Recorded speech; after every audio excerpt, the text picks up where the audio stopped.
हरिओम। कितना अद्भुत संयोग है कि हम प्रकृति से पुरुष की ओर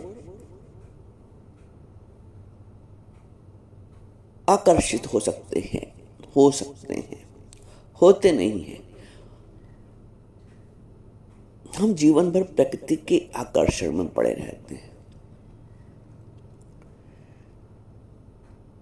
बताना ये है आपको कि कितना विचित्र संयोग कह लो इसको आप, कि हम जीवन भर वो व्यवहार करते हैं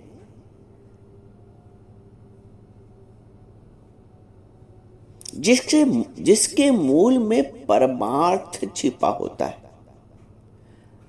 थोड़ा स्पष्ट अभी नहीं हो रहा है। हम प्रकृति के उस आकर्षण से आकर्षित रहते हैं जिसका आधार पुरुष है, अर्थात परमेश्वर है। हम व्यवहार भी करते हैं और उस व्यवहार का जो आधार है, जो मूलभूत तत्व है, वो परमार्थ है। परमार्थ से तात्पर्य परम अर्थ जिसमें छिपा हुआ है। उदाहरण से समझते हैं। आपको कभी रिक्शे से कहीं जाना होता है तो आप आवाज देते हो कि ओ रिक्शा। टैक्सी से जाना है मान लीजिए तो आवाज दी अपनी, टैक्सी।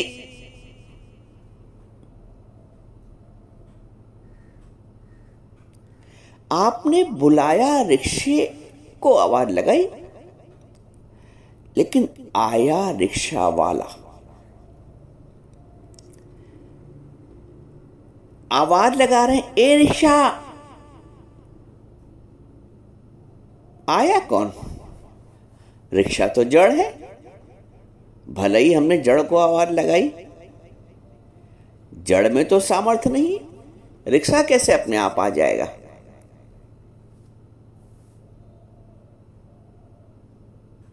भले ही आवाज रिक्शे वाले को लगा रहे हैं, आता रिक्शे वाला है। रिक्शा भी आता है और रिक्शे वाला भी आता है। बिना रिक्शे वाले के आए रिक्शा आ ही नहीं सकता। कल्पना करिए, वो तो जड़ है। आवाज लगाई टैक्सी वाले को, आया कौन? टैक्सी तो जड़ है। आया टैक्सी वाला।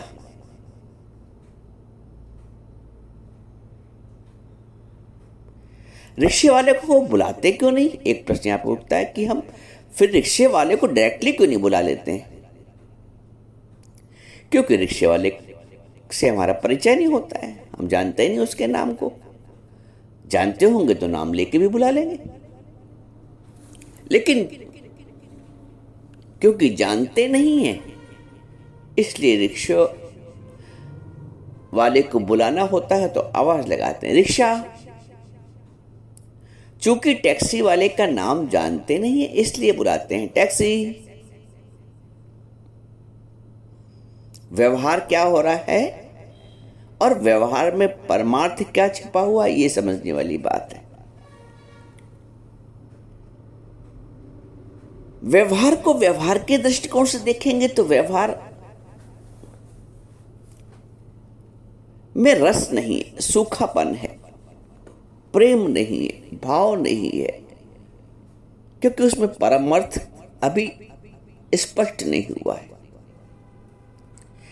जिस दिन व्यवहार में परमार्थ का रस घुल जाता है, बहुत गहरा वचन सामने आने वाला है। जिस दिन व्यवहार में परमार्थ का रस घुल जाता है, जीवन उस दिन सार्थक होता है। जो परमात्मा, जिसको हम परम सत्ता कहते हैं, जिससे हम प्रार्थना करते हैं, वो परमात्मा भी तभी प्रसन्न होता है जब हम उसकी प्रकृति में, उसकी सृष्टि में परमार्थ वाली दृष्टि रखते हैं, परमार्थ वाला भाव रखते हैं और परमार्थ वाला व्यवहार करते हैं। अज्ञान में, अनजान में आप कह लो, चूंकि हमें रिक्शे वाले की जानकारी नहीं होती है, हम रिक्शा बुलाते हैं और आता रिक्शे वाला है, ये भी ध्यान रखना। हम टैक्सी बुलाते हैं और आता टैक्सी वाला है। रिक्शे को सामर्थ्य नहीं है, टैक्सी को स्वयं में सामर्थ्य नहीं है।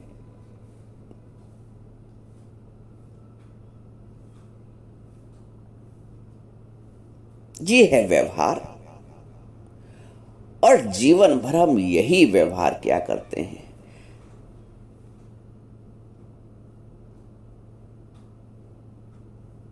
जीवन भर हम रिक्शे को रिक्शा बुलाते हैं, क्योंकि रिक्शे वाले का ज्ञान नहीं होता है।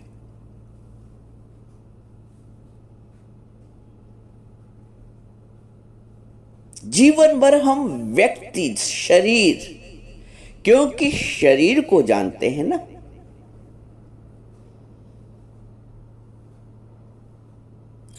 हम शरीर रूपी रिक्शे को बुलाते हैं। ए फलाने, शरीर अर्थात रिक्शा, शरीर अर्थात टैक्सी बुलाते। हमने अपने बेटे के नाम लिख के बुलाया, रमेश यहां आओ। आवाज रमेश को लगाई है, यानी एक शरीर को लगाई है। शरीर को तो बुलाया, रमेश भी क्या, मूलतः हमने उस शरीर को अपने पास बुलाया। ए रमेश यहां आओ। बुलाया शरीर को है, लेकिन आया कौन? शरीर को धारण करने वाला। शरीर तो जड़ है ना, शरीर की अपनी शक्ति सामर्थ्य नहीं है यदि उसमें चेतना ना हो, यदि उसमें परम तत्व ना हो। एक मुर्दे को बुला के दिखाओ, आ जाए तो आप कहोगे अरे कैसी बात, मुर्दा कैसे आ जाएगा उसको बुलाने से? लाख उसका नाम लें, 10 बार रिपीट करें, तो फिर शरीर तो जड़ है, उसकी चेतना, उसका परम तत्व, उसमें बैठा ईश्वर, वो उस शरीर को लेके आता है। जैसे रिक्शे वाला रिक्शे को लेके आ रहा है, टैक्सी वाला टैक्सी को लेके आ रहा है, वो उसका चालक है ना। हम नाम लगा रहे हैं शरीर को, ये बहू, आया कौन? उस बहू के शरीर को लेके आया कौन? पोता पोती का नाम लेके बुला रहे हैं, आया कौन? आया तो भगवान, शरीर का धारक, शरीर का चालक।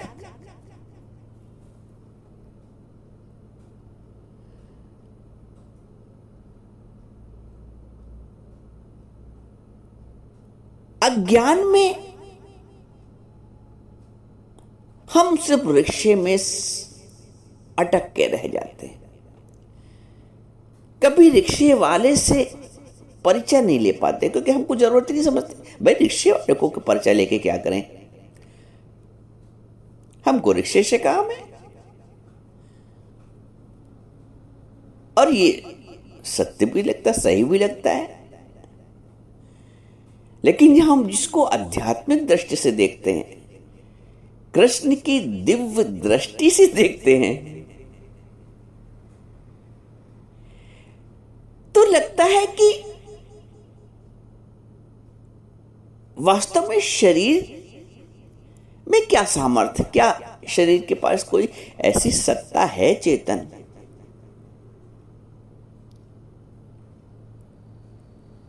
हम जीवन भर रिक्शे में उलझे रहते हैं, हम जीवन भर संबंध में उलझे रहते हैं, हम जीवन भर शरीर में उलझे रहते हैं। रिक्शे में उलझे रहने का मतलब शरीर में उलझा रहना।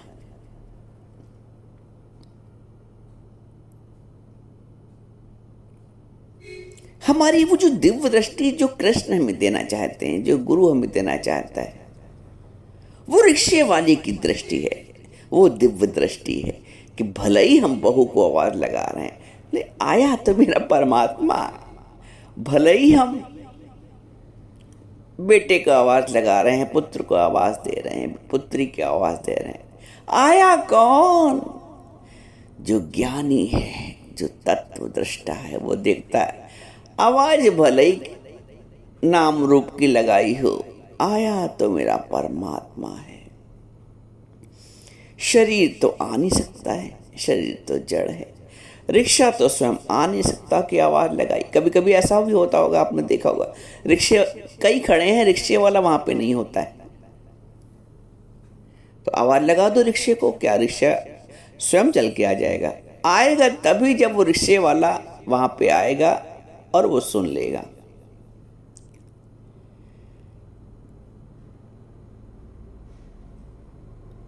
आएगा रिक्शे वाला ही, रिक्शे को सामर्थ्य ही नहीं है।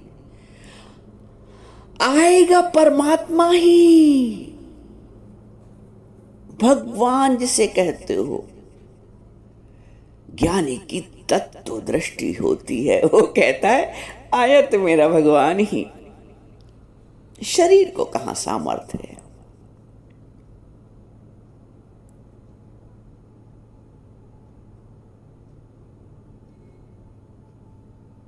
संसार शरीर को बुलाता है,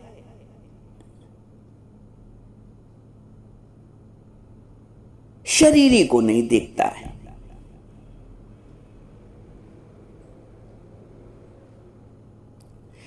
संसार रिक्शे वाले को बुलाता है, रिक्शे को बुलाता है, और रिक्शे वाले का महत्व नहीं समझता कि बिना रिक्शे वाले के भी रिक्शा कहीं आ सकता है। जो संत है, जो ज्ञानी है, वो भले ही रिक्शे को बुलाए, शरीर उसकी दृष्टि रिक्शे वाले पे होती है, रिक्शे वाले के महत्व पे होती है। संत भले ही नाम लेके किसी को बुलाता है, लेकिन दृष्टि उसकी रहती है कि आया मेरा परमात्मा है। गुरु गुरु क्यों कहलाता है? गुरु इसलिए गुरु कहलाता है कि वो शिष्य को भी, एक बड़ी बात, गुरु इसलिए गुरु कहलाता है कि गुरु शिष्य को भी भगवत दृष्टि से देखता है। जो गुरु शिष्य को भी भगवत दृष्टि से देखे, शिष्य को शिष्य दृष्टि से देखोगे तो बेहतरी और कमतरी का द्वैत भाव होगा। वहां परमार्थ सिद्ध नहीं हो पाया, परम अर्थ। वो गुरु भी वहां चूक रहा है जो शिष्य को शिष्य करके देख रहा है, यानी उसकी दृष्टि में अभी भेद है, अभी द्वैत है, अभी परम अर्थ में वो गुरु भी नहीं आया है। बात को समझना भाई। वो गुरु जो शिष्य को शिष्य दृष्टि से देखता है,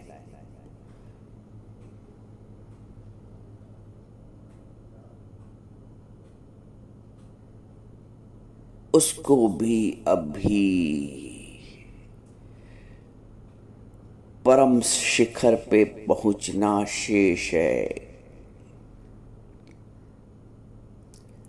जब शिष्य में भी भगवत भाव आ जाए,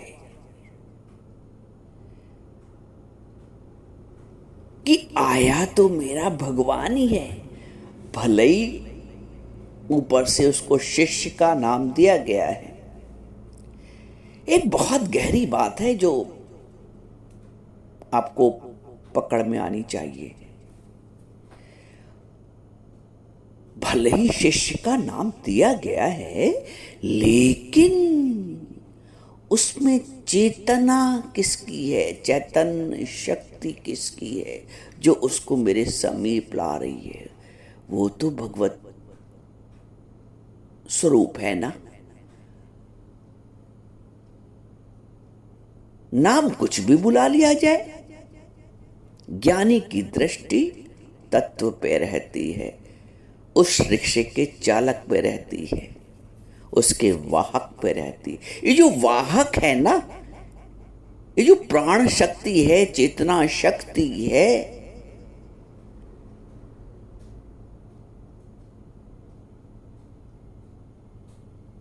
ज्ञानी की दृष्टि उस पे है। रिक्शा टेढ़ा मेढ़ा हो सकता है, रिक्शा खूबसूरत और बदसूरत भी हो सकता है, रिक्शा अच्छा और बुरा भी हो सकता है, लेकिन रिक्शे वाला तो सामर्थ्यवान है ना। शरीर अच्छा बुरा हो सकता है, शरीर टेढ़ा मेढ़ा हो सकता है, शरीर खूबसूरत बदसूरत हो सकता है, लेकिन जो शरीरी है, जो चेतना है, जो परमात्मा है, वो थोड़ी टेढ़ा मेढ़ा है, वो थोड़ी खूबसूरत बदसूरत है, वो थोड़ी अच्छा बुरा है। बल्ब कम पावर ज्यादा पावर का हो सकता है, करंट तो वही है ना।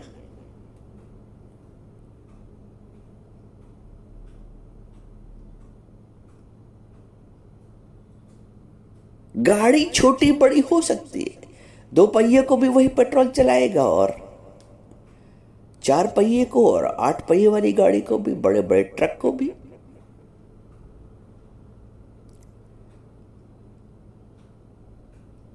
जो पेट्रोल का पावर है, जो उसकी ऊर्जा शक्ति है, जो उसकी विद्युत शक्ति है, वो तो एक है। ज्ञानी की दृष्टि ये थोड़ा विरला है, ये थोड़ा सामान्य से हटकर है। ज्ञानी की दृष्टि तत्व पे है। बुलाया बहू को है, आया मेरा परमात्मा है। बुलाया बेटे को है, नाती को है, पोते को, आया मेरा परमात्मा है। तो परमात्मा आया है तो परमात्मा को परमात्मा के ढंग से उसके साथ पेश आओ।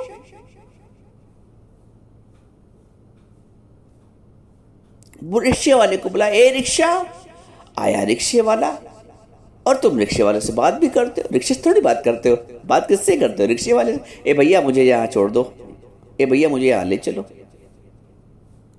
बात भी तुमने रिक्शे वाले से की, मतलब भी तुमको रिक्शे वाले से है, क्योंकि वही चलाएगा तो तुम चल पाओगे, वही मंजिल पे पहुंच पाओगे। तो मतलब भी हमें परम तत्व से है। संपूर्ण सृष्टि चल रही है, जमी चल रही है, आसमां चल रहा है, ये किसके इशारे जहां चल रहा है? किसके इशारे जहां चल रहा है? किसके सार्थकता से, किसके प्रयास से वो रिक्शा चल रहा है? जैसे हम यहां भी बोल रहे हैं, किसके इशारे जहां चल रहा है? ये जमी चल रही, आसमां चल रहा है, ये किसके इशारे जहां चल रहा है? ये टैक्सी चल रही है, रिक्शा चल रहा है, ये किसके इशारे? समस्त चल रहा है। फिर दृष्टि आती है, अरे हाँ, इसका चालक मुख हुआ ना, चालक ही नहीं होगा तो जड़ रिक्शा कैसे क्या करेगा। चालक चेतना शक्ति है, चालक परम शक्ति है, परम तत्व है जो उस शरीर में निहित है जिसको हम बुलाते हैं।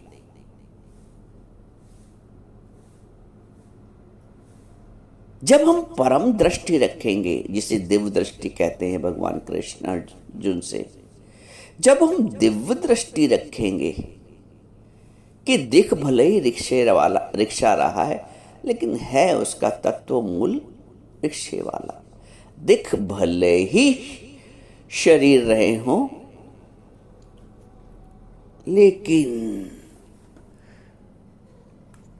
तत्व ये कहता है कि तत्व प्रधान है। जिस दिन हमें तत्व की दृष्टि मिल जाएगी, उस दिन हमारे व्यवहार को भी परमार्थ का रंग मिल जाएगा। और जब तक मनुष्य के जीवन में ये नहीं होता है कि व्यवहार को परमार्थ का रंग लग जाए, रस में डूब जाए, व्यवहार भी परमार्थ के रस में डूब जाए।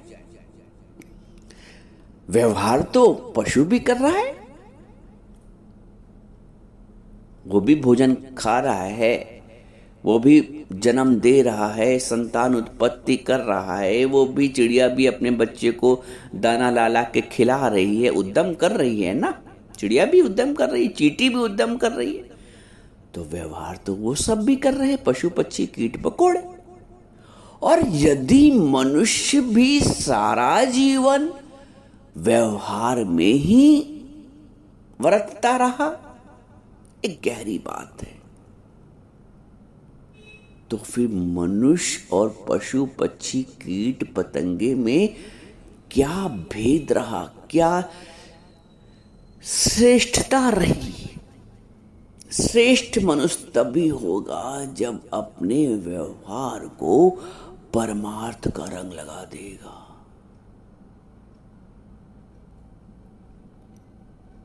तभी man can differ from the animal and insects।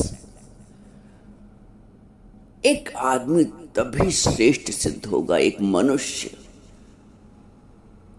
पशु पक्षियों की तुलना में तभी श्रेष्ठ सिद्ध होगा जिस दिन वो अपने व्यवहार को परमार्थ के रस में डुबो देगा, अपने व्यवहार को परमार्थ का रंग दे देगा। और जिस दिन व्यवहार को परमार्थ का रंग मिल गया, जीवन सहज सरल सुंदर।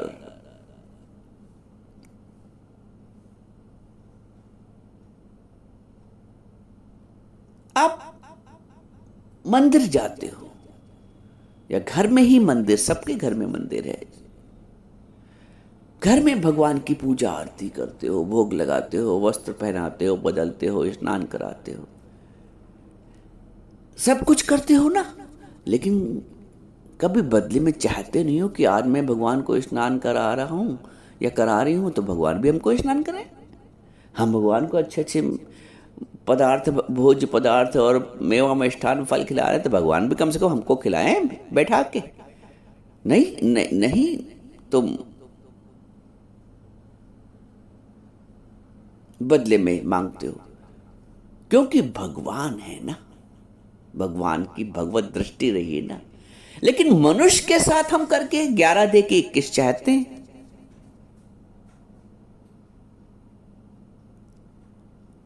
आज हमने उसकी सेवा की तो कल मौका पड़े तो हमारी वो सेवा करे, वहां रिटर्न चाहते हैं। देखो, भगवान के आगे मंदिर में सेवा करते हो, घर के मंदिर में सेवा करते हो तो रिटर्न नहीं चाहते, क्योंकि भगवत दृष्टि है।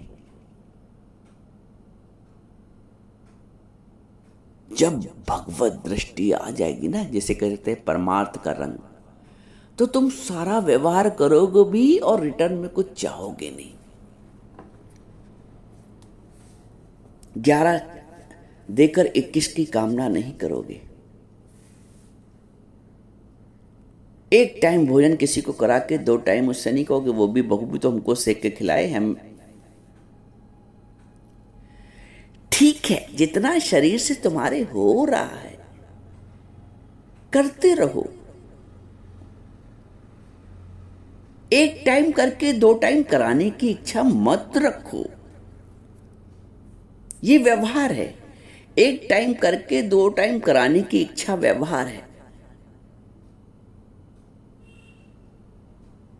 इसको परमार्थ का रंग दे दो कि ठीक है, दिख रहा है शरीर, दिख रहा है रिक्शा, लेकिन रिक्शे का अपने आप में कोई वजूद नहीं, शरीर का वजूद नहीं है, शरीरी का है, परमात्मा का है। इस शरीर में जो शक्ति है वो परमात्मा की। मैं भी कहां करने वाली। मैं कहती हूं मैं सुबह से शाम तक लगी रहती हूं, मैं सुबह से शाम तक लगा रहता हूं। अरे मैं भी कहां लगी रहूंगी, मेरे में क्या शक्ति, मुझ में क्या शक्ति कर पाऊं भक्ति, ये प्रीत तुम खुद निभाना। ये परमात्मा ही है जो प्रीत को निभाता है, ये गुरु ही है जो प्रीत को निभाता है। गुरु की तत्व दृष्टि है। गुरु ने पहचान प्राप्त कर ली है। जिस दिन हमें भी पहचान हो गई, हमारा भी व्यवहार परमार्थ के रंग में रंग जाएगा और निरीक्षा हो जाएगा। रिटर्न की इच्छा नहीं होगी, प्रतिफल की कोई कामना नहीं होगी।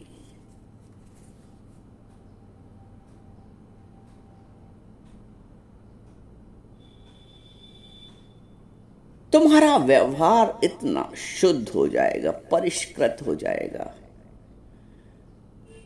जहां शुद्धता है, पवित्रता है, परमार्थ वही है और वही व्यवहार सिद्ध है जो परमार्थ के रस में डूबा हुआ है, परमार्थ के रंग में रंगा हुआ है।